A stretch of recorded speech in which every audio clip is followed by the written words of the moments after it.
மக்களே, டோக்கன் வாங்க ரேஷன் கடைகளுக்கு வர வேண்டாம். மாவட்ட ஆட்சியரின் முக்கிய அறிவிப்பு. நெல்லை உள்ளிட்ட 4 மாவட்டங்கள் வரலாறு காணாத மழை பாதிப்புகளை சந்தித்துள்ளது. மக்களுடைய இயல்பு வாழ்க்கை கடுமையாக பாதிக்கப்பட்டுள்ளது. தங்களுடைய உடைமைகளை இழந்து தவித்து வருகிறார்கள். இந்நிலையில் தென் மாவட்டங்களில் பெய்த கனமழை காரணமாக நெல்லை, தூத்துக்குடி பகுதிகளில் கடுமையான வெள்ளப்பெருக்கு ஏற்பட்டு வீடுகளுக்குள் வெள்ள நீர் புகுந்தது. இதனால் மக்கள் பெரிதும் அவதிக்குள்ளாகினர். மேலும் மனித உயிரிழப்புகளும் கால்நடை உயிரிழப்பும் பொதுமக்களை சோகத்தில் ஆழ்த்தியது. இந்நிலையில் வெள்ளத்தால் பாதிக்கப்பட்ட மக்களுக்கு ரூபாய் 6000 வெள்ள நிவாரணம் வழங்கப்படும் என தமிழக அரசு தெரிவித்திருந்தது. இதனையடுத்து நெல்லையில் இன்று அதற்கான டோக்கன்கள் விநியோகம் செய்யப்பட்டு வருகின்றன.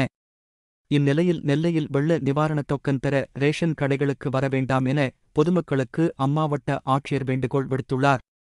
6000 நிவாரணத்துக்கான டோக்கனை ரேஷன் கடை பணியாளர்கள் வீடு வீடாக சென்று வழங்கி வருகின்றனர். அப்படி டோக்கன் வழங்க செல்லும் நேரங்களில் ரேஷன் கடைகள் இயங்காது என அறிவிக்கப்பட்டுள்ளது. அதோடு டோக்கனில் குறிப்பிட்டுள்ள தேதியில் மட்டுமே தொகை வழங்கப்படும் என்றும் கூறப்பட்டுள்ளது. இந்த மாதிரி வரக்கூடிய செய்திகள் அனைத்தும் உடனுக்குடனே தெரிஞ்சுக்கணும் அப்படின்னா மறக்காமல் நம்ம சேனலை சப்ஸ்கிரைப் பண்ணிக்கங்க. கூடவே சைடில் இருக்கிற பெல் பட்டனை கிளிக் பண்ணிக்கோங்க.